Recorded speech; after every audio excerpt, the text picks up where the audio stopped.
নমস্কার, দেখছেন talk to Bangla. আমি অভিষেক রয়েছে আপনাদের সাথে। এই মুহূর্তে যে খবর নিয়ে উপস্থিত হয়েছে, 20শে জুলাইয়ের যে ছাত্র আন্দোলনের উপর পুলিশের নির্মম অত্যাচার হয়েছিল সেটাকে নিয়ে এবার মুখ খুললেন RAF অর্থাৎ র্যাফের আধিকারিক, এবং তিনি যে কথাটা বললেন সেটা শুনলে হয়তো কোথাও গিয়ে মনে হবে যে সামগ্রিকভাবে যে বিষয়টা সংগঠিত করা হয়েছিল সেটা কি কারো ডাইরেকশনে হয়েছিল, এবং যেটাকে আনলফুল বলছেন, এক্সেসিভ ফোর্স বলছেন, এবং সেটাই কিন্তু অবশ্যই র্যাফের আধিকারিক বলছেন এটা উচিত হয়নি। অর্থাৎ তার বক্তব্য অনুযায়ী কোট আনকোট আপনাদের পড়ে শোনাচ্ছি। তিনি বলছেন, RAF chief admits use of excessive force bars, pellet guns, electric shock weapons at Jantar মন্তর।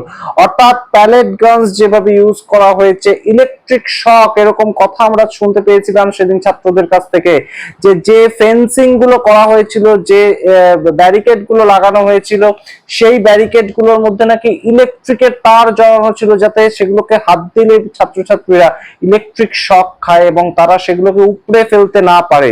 তো সেই ইলেকট্রিক শকের ব্যবহার, প্যালেট গানের ব্যবহার করা হয়েছিল এবং এক্সেসিভ ফোর্স ব্যবহার করা হয়েছিল, সেটা অ্যাডমিট করেছেন RAF অর্থাৎ র্যাপিড অ্যাকশন ফোর্স, র্যাফের চিফ আধিকারিক। তিনি এটাকে অ্যাডমিট করেছেন এবং তার যে বক্তব্যটা সেটা কিন্তু কখনোই একদম সরাসরি উচিত হয়নি, আনলফুল কাজ হয়েছে। একদম রিপোর্ট অনুযায়ী যা লেখা আছে আপনাদের পড়ে শোনাচ্ছি। RAF Inspector General Seema Dhundia told the personnel and officers that such excessive use of force is not justified and that use of any force should be done in a graded manner according to the sources। অর্থাৎ সরাসরি কিন্তু এই যে palette গান use করা, electric shock use করা, এগুলো কখনোই কিন্তু উচিত হয়নি, সেটা মেনে নিচ্ছেন চিফ ইন্সপেক্টর। এবং সেখান থেকে কিন্তু গুরুত্বপূর্ণ যে প্রশ্নটা উঠছে, তাহলে কে এই অর্ডারটা দিল?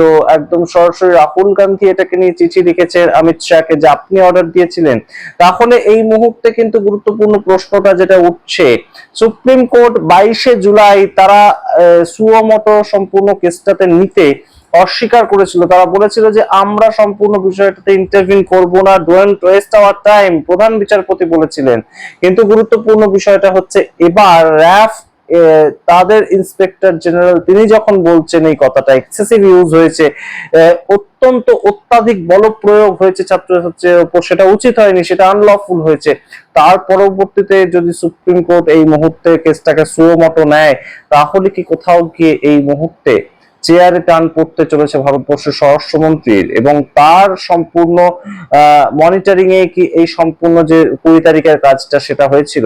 তবে একদম যে গুরুত্বপূর্ণ বিষয়টা উঠে এসেছে, following the 20th July protest in Delhi, top leadership of RAF admitted the personnel used excessive and unjustified force. The leadership stated that the action captured on the social media ran contrary to the force's professional ethos and banned specific anti-riot gear in the capital। অর্থাৎ সরাসরি professionally তাদের যে বিষয়টা করা দরকার ছিল সেটা কিন্তু তারা করেনি, তার থেকে অনেকটা বেশি ফোর্স তারা অ্যাপ্লাই করেছে।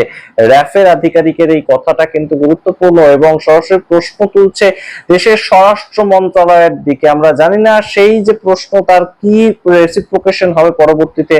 অনেকেই কিন্তু বলছেন যে সুপ্রিম কোর্ট যদি এই মুহূর্তে এই বয়ানটা আসার পরবর্তীতে সম্পূর্ণ বিষয়টাকে সুও মতো হিসেবে নেয় এবং সেটাকে নিয়ে তদন্ত করার একটা নির্দেশ দেয়, তাহলে কিন্তু অবশ্যই বেকায়দায় পড়বে স্বরাষ্ট্র মন্ত্রক। এবং প্রশ্ন উঠছে যে ধর্মেন্দ্র প্রধানের যে ইস্তফা সেটাকে আড়াল করতে গিয়ে কি এবার সরাসরি দাবি উঠবে যে দেশের স্বরাষ্ট্রমন্ত্রী তার ইস্তফা? আমরা জানি না, তবে অবশ্যই এই বিষয়গুলো কিন্তু উৎপন্ন হচ্ছে। এবং মেহমুদ রাজা আপনারা জানেন সুপ্রিম কোর্টের আইনজীবী, তিনি কিন্তু সরাসরি বলেছেন যে এই বিষয়টা যেটা করলো পুলিশ সেটা অবশ্যই সেটাকে নিয়ে তদন্ত হওয়া দরকার। সুপ্রিম কোর্টের সম্পূর্ণ বিষয়টাকে সুমতো হিসেবেই দেখা উচিত। এবং গুরুত্বপূর্ণভাবে তিনি বলছেন যে এই বিষয়ে আন্দোলন আমরা চালিয়ে যাব, এই বিষয়ে কোনো মতেই আমরা থামবো না, এবং দরকার হলে কিন্তু এই যে মাহমুদ চাচা তিনি বলছেন সম্পূর্ণ 20 তারিখের যে সোশ্যাল মিডিয়ার যা আমাদের সামনে ভিডিও উঠে এসেছে যে পুলিশ অত্যাচার করছে, অকথ্য অত্যাচার করছে,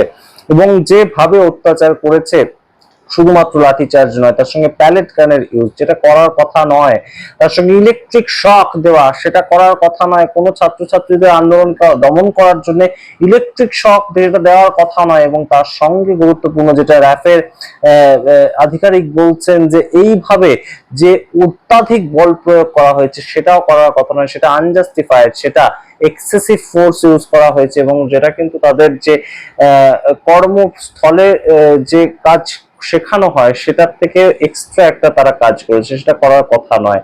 তো সেটা নিয়ে এই মুহূর্তে সম্পূর্ণ বিষয়টা সুপ্রিম কোর্টে যায় কিনা, আবারও সুপ্রিম কোর্ট পরবর্তীতে সেটাকে সুও মতো হিসেবে নেয় কিনা আমরা দেখবো অবশ্যই। কিন্তু গুরুত্বপূর্ণ বিষয়টা হচ্ছে যে দেশের সংবিধান তো স্বাধীনভাবে পিসফুলি প্রোটেস্ট করার অধিকার দিয়েছে ছাত্রছাত্রীদের। তো সেই অধিকার যখন তারা রাস্তায় নেমে প্রোটেস্ট করতে গেল, তাহলে তাদের উপর এরকম বেধড়ক লাঠিচার্জ হলো কেন, নির্মম ভাবে অত্যাচার হলো কেন, এবং ইলেকট্রিক শক দেওয়া হচ্ছে, এটা কোন ধরনের ঠিক অত্যাচার আমরা সঠিক জানি না, এটা কোন ধরনের প্রতিরোধ করার কায়দা আমরা জানি না।